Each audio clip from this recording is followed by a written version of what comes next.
ముఖ్యంగా జగన్మోహన్ రెడ్డి ఇప్పటికైనా తెలుసుకోవాలా, ప్రజాస్వామ్యబద్ధంగా ఎన్నికలు జరిగితే ఇలాంటి తీర్పులు వస్తాయి.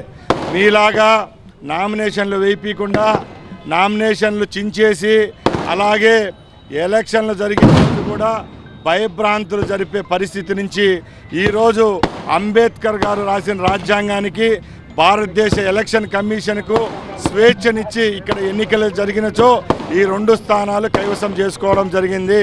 ఇంకొకటి కూడా గుర్తించాలి, ఈరోజు ఈ 2 స్థానాలు కూడా వైసీపీ సిట్టింగ్ స్థానాలు.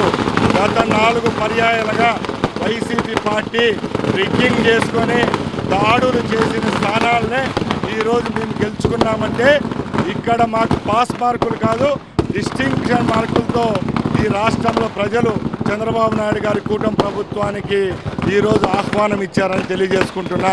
అలాగే ఒకటే చెప్తున్నా, జగన్మోహన్ రెడ్డి గారు ఇప్పుడు మీరు మారాలి, మీరు పెద్ద చిన్న చూసుకొని మాట్లాడాలా.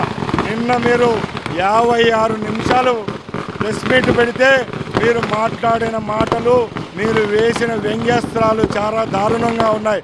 మీ మీడియాలో కానీ మీ టీవీలలో కానీ మీ ఇష్టం వచ్చినట్టు రాతలు రాశారు. అక్కడికి వెళ్ళి పర్యవేక్షిస్తున్న కలెక్టర్ రిగ్గింగ్ చేశాడని చెప్తున్నారు.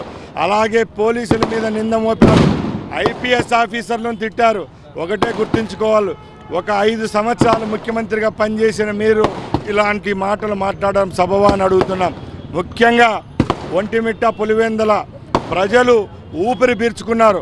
ఇంకొకటి తెలియజేసుకున్నా, ఒక్కరోజు ముందే ఈ 2 మండలాలకు స్వాతంత్రం వచ్చింది. రేపు ఆగస్టు 15వ తారీఖు అయితే 24 గంటల ముందే చంద్రబాబు నాయుడు గారి నాయకత్వంలో ఫ్రీ పోలింగ్ జరగడంతో ఇక్కడ ఆ 2 మండలాల ప్రజలకు స్వాతంత్రం లభించిందని తెలియజేసుకుంటున్నా. అలాగే రేపు సంవత్సరంలో రాబోయే లోకల్ బాడీస్ ఎలక్షన్లో తెలుగుదేశం పార్టీ 100% అన్ని స్థానాలు తెలియజేసుకుంటూ జై చంద్రబాబు, జై లోకేష్ బాబు, జై తెలుగుదేశం.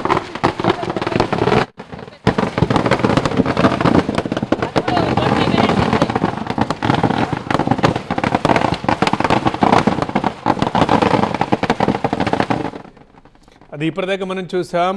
మంత్రి రాయచోటి ఎమ్మెల్యే రాంప్రసాద్ రెడ్డి మాట్లాడుతున్నారు. సో అది ప్రజాస్వామ్యబద్ధంగా ఎన్నికలు జరిగితే ఇదిగో ఇలా ఉంటుంది తీర్పు, ఇలా వస్తుంది. ఇన్నేళ్ళు ఇక్కడ అలా జరగలేదు ఎన్నికలు.